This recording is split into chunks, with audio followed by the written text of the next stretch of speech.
کسی particular group کے ساتھ نہیں ہے، بلکہ اپنے اور مفادات میں اور ریجنل مفادات میں ساتھ ہوتے ہیں. تو اس لحاظ سے اگر دیکھا تو شنگھائی کی فورم جو ہے اس کی اہمیت اس لیے بھی ہوتی ہے کہ ایک چیز ہے جس کو ہم مڈل پاور کہتے ہیں، وہ یہاں پہ اس کا جو ہے آپ کو اثر نظر آئے گا، اور یہ بہت فیصلہ کن میرے خیال کر سکتی ہے ان حالات کو لے کے. لیکن ضرورت اس بات کی ہے کہ جو بائیلیٹرل ڈسپیوٹ ہے اس کو نہ چھڑایا جائے. وہ مگر دہشت گردی کی جب بات ہوگی اس طرح کی تو اس میں یہ نظر رہے گی کہ جے شنکر یہاں پہ آ کے کیا کہتے ہیں. ایک تبدیلی ضرور آئی ہے کہ اس دوران میں بھارت نے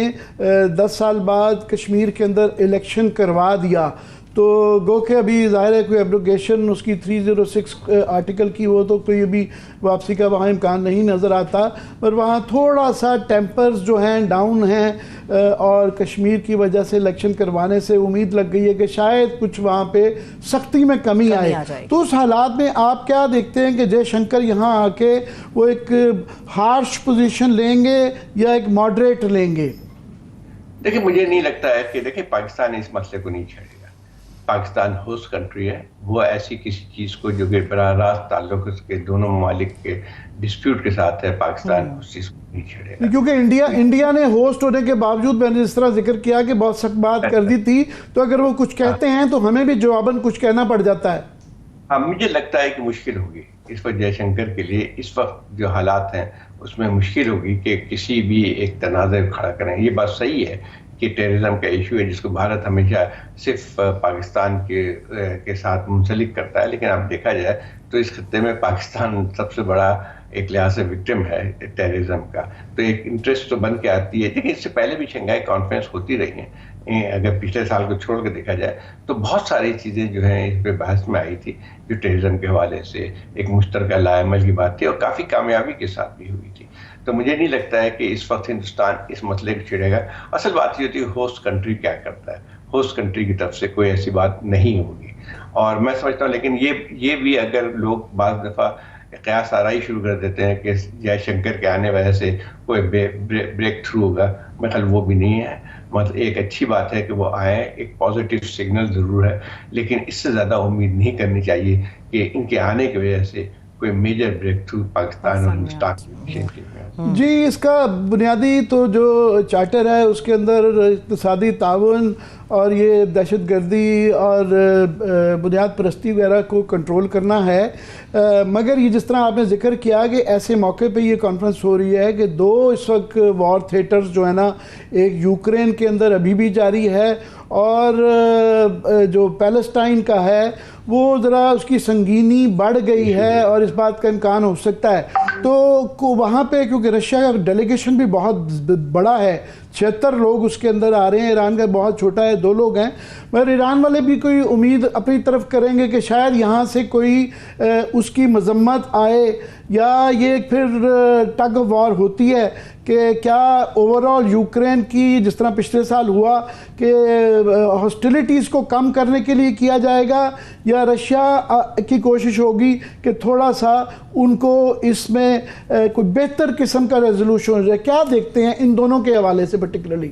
میرے خیال مجھے نہیں لگتا ہے کہ ان چیزوں پہ کوئی ریزولوشن آئے گا، چاہے یوکرین کے حوالے سے یا مڈل ایسٹ کے حوالے سے، مجھے نہیں لگتا ہے. لیکن یہ ضرور ہے کہ جب ایک فورم ہوتا ہے جہاں پہ ڈسکشن ہوتی ہے تو بہت ساری چیزوں کو جو تبادلہ خیال ہوتا ہے. دیکھیں اس میں یہ کہ کوئی کیونکہ بہت سا ان ممالک کا اگر دیکھا جائے کچھ اہم منگی ضرور ہے سیاسی طور پہ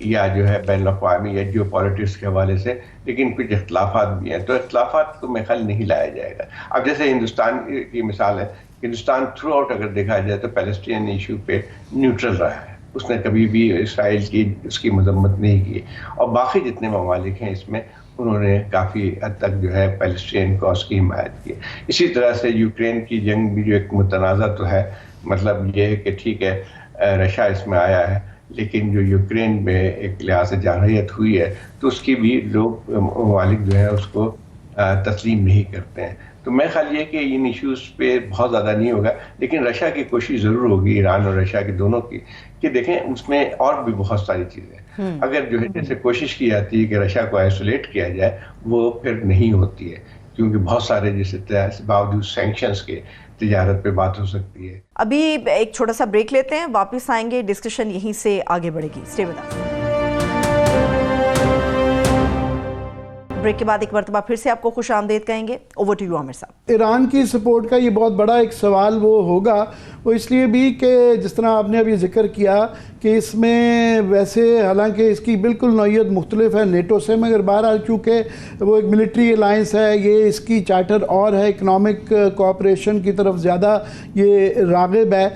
مگر لوگ پھر بھی ایک کمپیریزن اس لیے تھوڑا سا کر ہی لیتے ہیں کہ کیونکہ ویسٹرن کنٹریز کی اس میں نمائندگی نہیں ہے, امریکہ کی نہیں ہے, یورپ کی نہیں ہے, تو یہ لارجلی یوریشین وہ ہے. اور اس کے اندر ایک طرف تو یہ تینوں جو ہیں اب ایک ایکسس ہی بن گیا ہوا ہے, روس کا, ایران کا اور چین کا, یہ بڑے قریب آ چکے ہوئے ہیں. تو یہ ڈائریکٹلی ان کے ساتھ یہ جو دو اس وقت ہاٹ پوائنٹس, فلیش پوائنٹس ہیں یوکرین کا, مگر انڈیا ہے جس طرح آپ نے ذکر کیا کہ وہ اسرائیل کے مقابلے میں ان کا ڈیفرنٹ ہے, پھر وہ کوآڈ کا حصہ ہے. سو یہ ایک تھوڑا سا تناؤ رہے گا کہ اس کی کوئی بھی ریزولوشن آتا ہے, یہاں کی تقریریں بھی آتی ہیں, یہ مختلف ملکوں کا جو یہاں پہ اپنا اظہار خیال کریں گے, اس کو بڑا غور کیا جائے گا. بالکل صحیح کہہ رہے ہیں. دیکھیں عامر, اصل بات یہ ہے کہ یہ نیٹو تو اس کو جو لوگ مثال دیتے ہیں وہ تو بیوقوفی کی بات کرتے ہیں. میرا خیال یہ کہ جو ہمارے یہاں جو لیڈران ہیں ان کی سمجھ میں تو کچھ آتی نہیں ہے, تو وہ فضول بات زیادہ کرتے ہیں. نہ یہ نیٹو ہے, نیٹو کی تو پوری بنیاد جو ہے وہ تو ایک ملٹری الائنس تھی. یہ ملٹری الائنس نہیں ہے, یہ اکنامک الائنس ہے. اکنامک سے مطلب یہ ہے کہ اس کے جو مشترکہ جو چیزیں ہیں اس کے اوپر کام کرتی ہے. لیکن اس میں ایک اور بات بھی آتی ہے کہ جو رکاوٹ بنی ہوئی, جس میں کہہ رہا تھا کہ اس کا اسکوپ بہت بڑا ہو سکتا تھا, لیکن یہ کہ جو آپ کے ڈسپیوٹس ہیں, جیسے چائنا انڈیا کا ڈسپیوٹس موجود ہے فرنٹیئر میں, اور یہ آپ نے جیسے ذکر کیا کہ انڈیا جو ہے ایز اے پارٹ آف کوآڈ, جو کہ امریکہ کے ایک لحاظ سے سرکردگی میں ایک اینٹی چائنا جو ہے وہاں پہ محاذ کریٹ کیا گیا انڈو چائنا میں. اسی طرح سے جو ہے اگر دیکھا جائے تو پاکستان اور انڈیا کے بھی تعلقات جو ہیں کشیدہ ہیں. تو یہ تمام چیزیں جو ہیں یہ حائل رہتی ہیں, ورنہ اگر یہ مسائل نہ ہو یا کم ہو یا اس طرح کی کشیدگی نہ ہو تو یہ علاقہ جو اتنا پراسپیرس ہو سکتا ہے, کیونکہ کنیکٹیوٹی اگر ہو جائے اور آپس میں تجارت زیادہ بڑھ جائے تو پھر تو اگر دیکھا جائے تو پھر کوئی اور ایسا بلاک نہیں ہے جس میں اتنی زیادہ ایک پوٹینشیل ہے ترقی کی, لیکن وہ نہیں ہو سکتی ہے فی الحال جو کہ حالات ہیں اس میں. اب ایران کے مسئلے پہ یہ ضرور ہے کہ میرے خیال تشویش کا اظہار ضرور کیا جائے گا, کیونکہ اس میں جو ہے ایک زمانے میں ایران اور ہندوستان میں کافی بہتر تعلقات تھے, اور ابھی بھی شاید ہیں بہت ساری چیزوں میں, لیکن ایک عجیب سی چیز آتی ہے کہ جب اسرائیل کا حملہ ہوتا ہے تو ہندوستان اس پہ خاموش ہے. ہندوستان میں بہت تبدیلی آئی ہے, جو پرانی ایک ٹریڈیشنل پالیسیز ہوا کرتی تھی پیلسٹین کے ایشو پہ یا ان تمام چیزوں پہ, اس سے بالکل اگر دیکھا جائے تو میرے خیال یہ کہ یہ ایک حد تک تو کوآپریشن رہے گی, اچھی بات ہے, باوجود اس کے ڈسپیوٹس ہیں آپس میں. لیکن اس قسم کے فورم جو ہے ایک اور کام بھی کرتی ہے کہ جو ٹینشن میں ہوتی ہے وہ اس کو کم کرنے پہ اثر انداز ضرور ہو سکتا ہے. جی, اس کے اندر اس کے چارٹر میں تو کوئی بائی لیٹرل ایجنڈا نہیں ہوتا, مگر اس طرح کی کانفرنسز کے اندر ہمیشہ بائی لیٹرل دو طرفہ ملاقاتیں اکثر ہوتی ہیں. مگر بھارت بڑا انہوں نے آنے سے پہلے ہی یہاں کلیئرلی کہا ہے کہ انہوں نے کسی قسم کا بھی کوئی دو طرفہ میٹنگز یہاں پہ نہیں رکھی, نہ صرف کہ پاکستان کے ساتھ, وہ ابھی تک ان کا یہی تھا کہ وہ چین کے ساتھ. فار ایگزامپل پچھلے سال یہ بھی ایک تناؤ تھا کہ ان کی گلوان کی جنگ ابھی ذرا بڑی ہاٹ تھی, ابھی تھوڑی سی کول ڈاؤن کر گئی ہے, تو وہ بھی دیکھنا ہوگا کہ انڈیا اور چائنا کا آپس میں یہاں پہ کس طریقے سے ایک دوسرے کے ساتھ سلوک رہتا ہے. دیکھیں یہ بات صحیح ہوتی ہے کہ اس قسم کے جو فورمز ہوتے ہیں, یہ کانفرنس ہوتی ہے, اس کا ایک اور جو فائدہ ہوتا ہے یا جو ہے ایک لوگ استعمال کرتے ہیں, وہ بائی لیٹرل سائڈ لائن پہ جو میٹنگز ہوتی ہیں اس میں وہ اس کی اہمیت بھی کافی ہوتی ہے. تو یہ بات صحیح ہے کہ جب اور یہ بائی لیٹرل جو ہے جو میٹنگز ہوتی ہیں وہ ایک لحاظ سے اثر انداز ہوتی ہیں ٹینشن کم کرنے کے لیے. تو اس لحاظ سے آپ دیکھا ہے تو کافی بائی لیٹرل, خاص طور پہ انڈیا پاکستان کی ہمیشہ جو تناؤ بڑا رہا, تو اس طرح کی سائٹ پہ جو میٹنگز ہیں فار ایگزامپل مجھے یاد ہے نیپال میں کٹمنڈو میں نواز شریف صاحب اور مودی صاحب وہ 1 گھنٹے کے لیے وہ علیحدہ، کیونکہ آپس میں جو ملاقات تھی وہاں بات چیت ہو گئی. پھر واجپئی صاحب کے ساتھ مشرف کا وہ جو فیمس ہینڈ شیک تھی. تو اس طرح کے بریک تھرو ہو جاتے تھے، خاص طور پہ انڈیا پاکستان کے اس طرح کے ملٹی لیٹرل فورمز پہ. تو ابھی اس کا کوئی نظر مگر ماحول نہیں ہے. نہیں، ماحول نہیں. دیکھیں آپ اس کو تو وہ تو بہت پرانی باتیں ہیں. دیکھیں آپ کو یاد ہوگا کہ جب نواز شریف کی پچھلی گورنمنٹ تھی، تیسری گورنمنٹ تھی، تو وہاں آستانہ میں جو کانفرنس ہوئی تھی اس میں بھی کوئی ایک جوائنٹ کمیونیکے نکل آیا تھا سائڈ لائنز پہ، جس میں تھی. لیکن وہ الگ بات ہے کہ اس پہ کافی ہنگامے بھی ہو گئے تھے یہاں پہ. لیکن وہی بات آتی ہے کہ ایک میٹنگس ہوں گی، لیکن اس وقت مجھے نہیں لگتا ہے کہ ہندوستان جو ہے ایک بڑی بات ہے کہ وہ آ گیا. مجھے تو امید بھی نظر نہیں آ رہی تھی کہ جو ہے کوئی فارن منسٹر کی لیول پہ بھی آئے گا. مودی صاحب کا تو آنے کا سوال ہی پیدا نہیں ہوتا تھا، لیکن چلے آئے ہیں تو. لیکن مجھے نہیں لگتا ہے کہ کوئی سائڈ لائن پہ میٹنگ ہوگی. میرے خیال شاید وہ یعنی مطلب ان اناؤنس بھی شاید ہو جائے. یہ اس کے ہمیشہ توقعات رہتے ہیں. بعض دفعہ یہ نہیں ہوتا ہے کہ آپ اناؤنس کرتے ہیں کہ بائی لیٹرل میٹنگ ہوگی، لیکن سائڈ لائن پہ جو لیڈر ہیں وہ جا کے 10-15-20 منٹ جو ہے بات چیت کر سکتے ہیں. یہ بھی ہوتا رہا ہے. ہمارے لیے تو اہم ہے ہی ہے، خاص طور پہ اس لیے بھی کہ جس طرح ہم نے کہا ٹائمنگ جو ایس سی او کی اس دفعہ ہے. ایران اور روس جو ہیں ان کو ایک بہت بڑی اپرچونٹی ہے کہ ان کو جو روس کو آئسولیشن کا، جس طرح آپ نے ذکر کیا کہ یوکرین کے بعد ویسٹ کی طرف سے یہ ایفرٹ رہتا تھا، اور ایسے موقع پہ کہ جب یہ خطرہ ہے کہ اسرائیل جو ہے ایران کے اوپر حملہ نہ کر دے، تو ایک بڑے ملٹی لیٹرل فورم کے اندر جو ہے ان کے آنے سے، شامل ہونے سے ہی ایک قسم کی سپورٹ انڈائریکٹلی مل جاتی ہے. بالکل صحیح بات. دیکھیں یہی بات ہوتی ہے کہ اس میں اگر کوشش کی جاتی ہے کہ ان ممالک کو آئسولیٹ کیا ہے تو آئسولیشن نہیں ہو سکتی، اور آج کی دنیا میں نہیں ہو سکتی. دیکھیں وہی میں بات کی کہ جو اس قسم کے فورمز ہیں، کوئی اس طرح کی ڈویژن نہیں ہے جو کہ بلاک کے کہتے ہیں. لوگ ہمارے ابھی سمجھتے نہیں ہیں، وہ فوراً کہتے ہیں کہ آپ امریکہ کے ساتھ ہیں، چائنا کے ساتھ ہیں. ایسی بات نہیں ہے. ابھی دنیا جو ہے بہت ہی ایک لحاظ سے ملٹی پولر ہے. تو ان تمام چیزوں میں یہ ضرور ہے کہ اس قسم کی کانفرنس جو ہے ایک یہ چیز ضرور ظاہر کرتی ہیں کہ اگر فرض کی جیسے امریکہ کی خواہش یہ ہے کہ وہ پوری طرح جو ہے وہ دنیا کی سیاست یا گلوبل پالیٹکس کو ڈکٹیٹ کر سکے یا اپنا ایجنڈا لے کے آئے، تو اس میں ان تمام فورمز کی وجہ سے وہ چیزیں ممکن نہیں ہو سکتی ہیں. اب وہی ہے کہ 40% آبادی جو ہے وہ یہ نہیں ہے کہ امریکہ کے ساتھ دے گی. اس میں اگر فرض کیجئے کہ اس کی یعنی ایک حد تک کسی چیزوں کے ساتھ بھی دے گی، لیکن جیسے انڈیا کی مثال ہے، انڈیا کوائڈ میں شامل ہے، لیکن انڈیا کی چائنا کے ساتھ جو ٹریڈ ہے وہ بڑھتی جا رہی ہے باوجود تمام چیزوں. جنگ کے باوجود جو ہے $100 بلین سے کراس، بلکہ بڑھی. جنگ کے دوران بھی 1 سال کے اندر ٹریڈ بڑھی ہے. وہی بات میں کہہ رہا ہوں. اچھا دوسری بات ہے کہ ہندوستان باوجود اس کے کہ امریکہ کی بہت کوشش رہی ہے، اس نے آج تک رشیا کو کنڈیم نہیں کیا یوکرین پہ. اسی طرح اگر آپ دیکھیں تو یہ کوارڈ تو خیر پولیٹیکل وہ ہے فورم ہے، لیکن ایک اور بھی جو ہے وہاں امریکہ نے چائنا کے ایک لحاظ سے ایک ملٹری پیکٹ بھی کیا ہے دوسرے ممالک میں، اس میں انڈیا شامل نہیں ہے. جی بالکل. یہ اس پہ ایک پھر داخلی اس پہ بھی بات کریں گے، مگر ایک بڑا اس کے اندر ہمارے لیے خاص طور پہ سب کے لیے اہم یہ ہے کہ جس طرح آپ نے جیو پالیٹکس کی بات کی کہ افغانستان کی جغرافیائی نوعیت اس طرح ہے کہ ایران سے بھی زیادہ سینٹرل جو لوکیشن ہے بیچ میں افغانستان ہے، اور پچھلے سال ان کو مبصر کے طور پہ شامل کر لیا گیا تھا، اور مگر وہاں حالات اس طرح کے ہیں کیونکہ ابھی ان کی حکومت کو طالبان کی کسی نے ایکسیپٹ نہیں کیا، تو وہ ان کے بیچ میں نہ شامل ہونے سے ساری جو موومنٹ ہے سینٹرل ایشیا کی اور ہماری اور باقی سارے خطے کی وہ رک جاتی ہے. بالکل صحیح بات. دیکھیں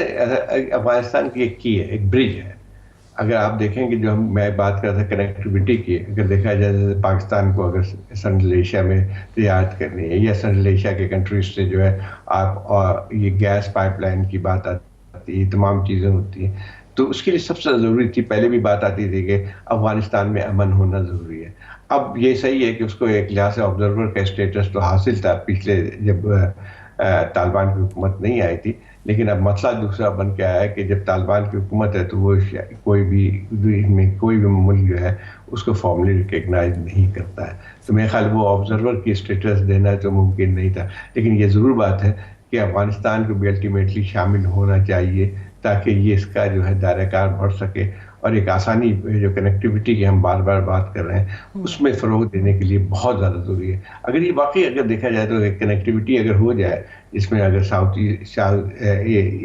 ایشیا سے لے کے اور آپ کے سینٹرل ایشیا اور چاہے سب جگہ جو ہے اگر بن جاتی ہے، تو میں سمجھتا ہوں کہ اس سے بڑا جو ہے فائدہ جو ہے کسی اور علاقے میں نہیں ہو سکتا ہے۔ سر مجھے ابھی ایک چھوٹا سا بریک لینا ہے، ایک بریک لے لیتے ہیں، بریک سے واپس آئیں گے تو جو عامر صاحب نے سوال آپ کے سامنے رکھا ہے اس کے اوپر آپ کا تجزیہ شامل کریں گے۔ ابھی ایک وقت ہوا ہے چھوٹی سی بریک کا، اسٹے ود اس۔ بریک کے بعد ایک مرتبہ پھر سے تمام دیکھنے والوں کو خوش آمدید کہیں گے۔ جی زاہد، میں اب ذرا داخلی اس پہ چاہوں گا آپ کی ان پٹ لینا کہ یہ اس وقت جو ہے ہمارے یہاں ایک ڈسکنیکٹ سا ہوتا ہے کہ دنیا میں اور خطے میں اس وقت جو ہے ایک عالمی جنگ کا خطرہ ہو سکتا ہے اگر ایران کا اسکلیٹ کر جاتا ہے خطے تک، ہمارے بارڈر تک ایران کیونکہ بارڈر لگتا ہے، اگر وہ آتا ہے تو جنگ ہمارے بارڈر پہ آ جاتی ہے۔ تو مگر یہاں ہماری جو داخلی سیاست رہتی ہے ان کا ہم اور ہی مسائل میں پھنسے ہوئے ہیں، ہماری نظر ہی نہیں پڑتی۔ بڑی اچھی بات ہے کہ یہ روٹیشن کی وجہ سے SCO کانفرنس یہاں پہ آ گئی ہے اور ہماری ان مسائل کے اوپر کم از کم تھوڑا سا فوکس آیا ہے، ورنہ ہماری داخلی معاملات ہی اتنے انتشار پسندی رہتی ہے کہ وہ ہم ذکر ہی نہیں کر پاتے ان واقعات کا۔ دیکھیں عامر، یہ تو سب سے زیادہ ہے کہ جو اگر آپ کی پولیٹیکل انسٹیبلٹی رہتی ہے تو چاہے کتنے بھی مواقع ملتے ہیں آپ کو، وہ آپ پورا نہیں کر سکتے ہیں، چاہے ایک اکانومی کے بارے میں ہو، چاہے وہ ریجنل سیکیورٹی کے بارے میں ہو۔ تو سب سے زیادہ یہ ہوتی ہے کہ ایک ملک کے اندر جو استحکام ہے وہ بہت ضروری ہوتا ہے، اور ہماری بدقسمتی یہی ہے کہ ہمارے یہاں مطلب ٹھیک ہے ہم کہہ سکتے ہیں کہ پاکستان کو اتنا فائدہ ہوگا، یہ ہوگا، لیکن اگر پولیٹیکلی انسٹیبلٹی رہتی ہے تو جو مواقع آپ کو مل سکتے ہیں وہ بھی نہیں ملیں گے۔ اور میں سمجھتا ہوں کہ یہ چیزیں سمجھنے کی، کیونکہ ابھی بھی دیکھا جائے تو ریٹرک جو ہے وہ جاری ہے کہ جو ہے سیاسی طور پہ کشیدگی کی بھی بات ہے، ایک طرف سے ہڑتال کی بات آتی ہے تو دوسری طرف ایک لحاظ سے تھریٹ کیا جاتا ہے کہ آ کے ذرا دیکھو۔ میں سمجھتا ہوں کہ یہ ہمارے حکمرانوں کو کبھی سمجھ میں نہیں آتی ہے کہ جو ہے ٹیمپریچر اگر وہ ڈاؤن کرتے ہیں تو ان کا بھی فائدہ ہے، ملک کا بھی فائدہ ہے، اور اس کی پوری جو ذمہ داری میں سمجھتا ہوں کہ ٹھیک ہے اپوزیشن پہ بھی آتی ہے، لیکن سب سے زیادہ جو اس کی ذمہ داری آتی ہے وہ حکومت پہ آتی ہے، کیونکہ حکومت کی ہے بہت ساری چیزوں کو جسے فیصلے کرنے پڑتے ہیں۔ اب انہیں چیزوں کو دیکھ لیں کہ اتنا بڑے واقعات ہو رہے ہیں، سب کچھ آپ کو ضرورت کیا تھی کہ ترمیم جو سو کالڈ جوڈیشل ریفارم کی، جس نے اور ڈیوائڈ کر دیا ملک کو، وہ لے کے آ جائے۔ کوئی تک بنتی نہیں ہے اس وقت کہ ان مسائل کو اٹھایا جائے، جتنے کم مسائل اس طرح اٹھائے جائیں گے وہ ملک کے لیے فائدہ مند ہوگا۔ مگر وہ کیا کہیں کہ آپ کو، ہمیں اس کی منطق نہیں سمجھ آتی، بڑے کم لوگ کو ہی آتی، مگر حکومت تلی ہوئی ہے، اور تکلیف دہ بات یہ ہے کہ اس کو لیڈ جو ہے وہ اب بلاول بھٹو صاحب کر رہے ہیں کہ پیپلز پارٹی کی ایک بڑی مزاحمت کی اور جمہوریت کے لیے ایک لڑنے کی ایک تاریخ رہی ہوئی ہے، مگر وہ کنسسٹنٹلی تسلسل کے ساتھ اس کی خوبیاں گنوا رہے ہیں، جو کہ آپ کو اور مجھے وہ خوبیاں اس آئینی عدالت کی یا وہ اس کے مقاصد کی سمجھ نہیں آتی جو وہ سمجھانا چاہتے ہیں۔ پیپلز پارٹی کا جو بھی آپ سیاست سے اختلاف کریں، لیکن ہمیشہ ایک ریزسٹنس کا جو ہے ان کا کلچر رہا ہے۔ اس وقت جو ہے جو کہ میں سمجھتا ہوں پیپلز پارٹی اپنے وہ تمام چیزوں سے ڈیویٹ کر رہی ہے، اور ایسا لگتا ہے جیسے ان کے سامنے جو ہے زیادہ جو ہے وفاداری دکھانے کا جو ہے زیادہ عنصر نظر آتا ہے مجھے۔ اور جو یہ لوگ آرگومنٹ میں تو دیکھا ہی نہیں ہے کہ کوئی بھی جو ذی شعور لائرز میں یا جس کا تعلق جو ہے لیگل سے ہو کہ وہ ان آرگومنٹ کو تسلیم کرتا ہے۔ ٹھیک ہے وہ ان کے اپنے چھوٹے موٹے جو لوگ جو ہیں ان کے ذریعے جو ہے بات کرواتے ہیں، لیکن ان کو یہ احساس نہیں ہے کہ جو ہے وہ ملک کے اندر اس قسم کا تنازع کر کے اگر کوشش کرتے ہیں، ان کو تو ایک لحاظ سے انہوں نے کبھی تاریخ سے سبق نہیں سیکھا ہے کہ اگر جوڈیشری کو آپ وقتی طور پہ کنٹرول کر کے کیا کر سکتے ہیں، کل جو ہے اگر کوئی فرض کیجیے ایک اتھارٹین گورنمنٹ آئے گی تو سب سے پہلے تو اس کا نشانہ جو ہے جوڈیشری بن کے آتی ہے، وہ کیسے روکے گی مجھے ذرا بتا دیجیے۔ اصل مسئلہ یہ آتا ہے کہ آپ کے لیے سب سے جو فائدہ ہے ملک کے اندر جمہوریت میں ایک آزاد عدلیہ کی، آپ جو ہے اپنے وقتی مقاصد کے لیے اگر اس کو کنٹرول کرتے ہیں تو لازمی طور پہ سب سے زیادہ جو نقصان ہوگا وہ ڈیموکریسی کو ہوگا۔ اور جب ڈیموکریسی کی بات کرتے ہیں تو آپ مجھے بتائیے کہ یہ سیاسی جماعتیں جو آج اقتدار میں ہیں، آج ان کو ایک لحاظ سے مدد بھی حاصل ہے جو اداروں کی طرف سے، تو وہ جو ہے کیا کل تک رہیں گے؟ اب یہ اس قسم کی بات کہ ہمارے کبھی بھی کہ ہم اپنا بندہ لے کے آئیں گے، اور اس کا جو نتیجہ وہ اتنی زیادہ ڈویژن ہوئی تو بعد میں جو ہے بے نظیر کو بھی انہوں نے ان کے بھی خلاف فیصلے دیے، اور نواز شریف صاحب سے بھی لڑائی ہوئی باقاعدہ پارلیمنٹ کے اندر جو بے نظیر کی تقریر تھی ان کی بے نظیر صاحبہ کی، وہ بھی تھی میری اچھی تھا یار، اس کے بعد ہماری بات بھی ہوئی تھی. اگر یہ لیا بھی آتے ہیں، ایک جس کا سب سے بڑا نقصان ہوگا وہ خود آپ کے جمہوری اداروں کو پڑے گا، کیونکہ جمہوریت کا نام صرف یہ نہیں ہے کہ آپ نے کسی طرح بائی ہک اینڈ کروک یا ایک مینیپولیٹڈ الیکشن کے ذریعے اقتدار میں آ گئے. اصل چیز یہ ہوتی ہے کہ کیا ڈیموکریٹک انسٹیٹیوشن آئین کے طور پہ کام کر رہے ہیں. 3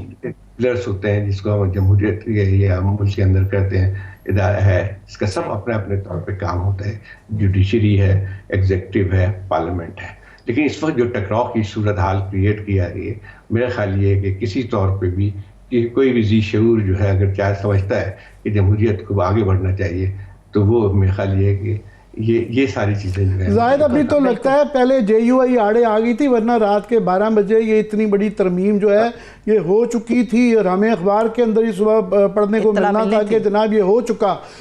مگر آج ان کا مولانا فضل الرحمان، پہلے انہوں نے اس کو مزاحمت ان کی طرف سے آ رہی تھی، مگر آج کا ان کا بیان ہے کہ ہمارے اور حکومت کے درمیان کافی ہم آہنگی آ چکی ہے، جس کی سے لگتا ہے کہ وہ بھی تقریباً پتہ نہیں اب کس کس چیز کے لیے تیار ہوئے ہیں. حالانکہ پہلے ان کا یہ تھا کہ یہ اسمبلی ہی متنازع ہے، اس سے اس طرح کی آئینی ترمیم کروانی ہی نہیں چاہیے. پھر دوسرا یہ کہ اگر وہ بھی مان جائیں تو پھر بھی شاید 2-4 لوگ لوٹے بنوا کے یہ کروانی پڑے گی. اس پہ اگر جے یو آئی اور پیپلز پارٹی بھی ساتھ میں شامل اس گناہ میں ہوتی ہے تو ایک بالکل ڈیفرنٹ سچویشن ہو جاتی ہے. دیکھیں ایک اور بات بھی کہ جو بیان میں ابھی دیکھتا رہتا ہوں، جو ان کے اسپوکس پرسن ہیں جو کہ پہلے بار ایسوسیشن کے رہے تھے کامران مرتضیٰ صاحب، ان کی اگر آپ بات سنیں تو ان کی وہ بہت ہی لاجیکل بات کرتے ہیں. اس میں صاف صاف بات آتی ہے کہ جو ہے ان کا بھی آرگومنٹ وہی ہے کانسٹیٹیوشنل جو کورٹ کے بارے میں اور جو ہے ہمارے بار ایسوسیشن کے لوگوں کی ہے کہ جو ہے اس کو الگ بنانے کی ضرورت کیا ہے. اور جو یہ آرگومنٹ دیا جاتا ہے کہ جو ہے سارے کیس وہ کرتے ہیں وہ بھی غلط ہے. تو مسئلہ یہ ہے کہ دنیا بھر میں ہوتا ہے کہ کانسٹیٹیوشنل بینچ ہو جاتی ہے، ایک سیپریٹ سی بینچ ہو جاتی ہے with in the supreme court. اور میرا خیال یہ ہے کہ مولانا صاحب بھی یہی بات کر رہے تھے. اب دیکھنا یہ ہے کہ بلاول صاحب تو ایسا لگتا ہے کہ آر یا پار والی بات کر رہے ہیں. بلاول صاحب کو کیا لالی پاپ کیا دیا ہے؟ کچھ نہ کچھ سیاسی لوگ ہیں، بہرحال کچھ نہ کچھ تو بتایا ہوگا کہ آپ کو کیا یہ سنتے ہیں کہ جی ان کو پرائم منسٹر بنا دیا جائے گا، کیا آپ سمجھتے ہیں؟ اور آلریڈی ان کا اسٹیک بہت زیادہ ہے نا، پریزیڈنٹ بن گئے زرداری صاحب. اب مسئلہ یہ نہیں لگ رہا ہے کہ مجھے نہیں لگتا کہ وزیر اعظم بنایا جائے گا ان کو. مسئلہ یہ نہیں ہے، مسئلہ یہ کہ ایک ان کا پورا سسٹم پہ ایک اسٹیک بن کے آیا جو کہ اسٹیبلشمنٹ کے سہارے پہ کھڑا ہوا ہے، چاہے وہ پیپلز پارٹی ہو چاہے وہ پی ایم ایل این ہو، سب کا اسٹیک اس سسٹم کے ساتھ ہے اور وہی کریں گے جو کہ ان سے کہا جائے گا. نہیں وہ تو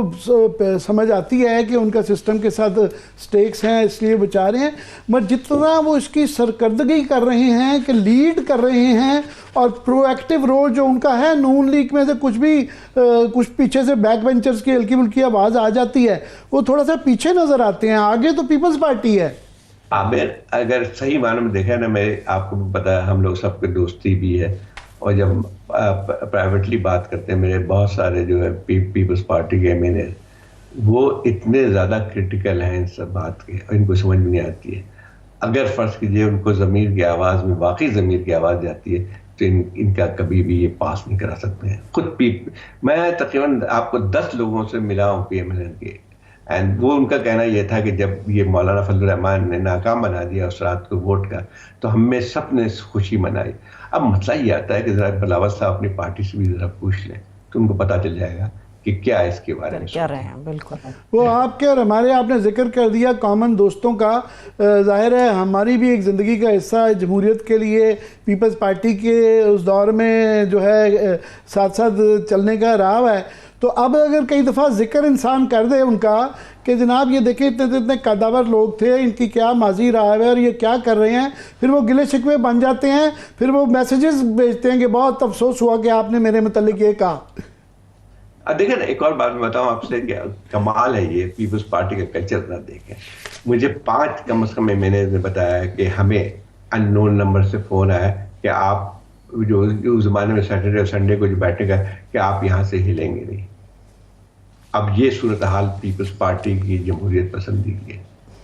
کیا کہیں دعائی کی جا سکتی ہے. لیٹس ہوپ کہ کوئی عقل ہو اور لوگ کوئی اچھے فیصلے ملک کے لیے کر سکیں, کم از کم اپنے بچوں کے لیے, نیکسٹ جنریشن کو. ہم جو غلطیاں کرتے رہے ہیں یہ نہ بھگتیں ان کو. بہت بہت شکریہ زاہد حسین آپ کے وقت دینے کا. تھینک یو سو مچ. زاہد حسین صاحب ہمارے ساتھ موجود ہے. سر آپ کے وقت کے لیے بے حد شکریہ. اس کے ساتھ ہی پروگرام بھی اپنے اختتام کی طرف چلتا ہے. مجھے اجازت دیجیے, اپنا بہت سا خیال رکھیے. خدا حافظ.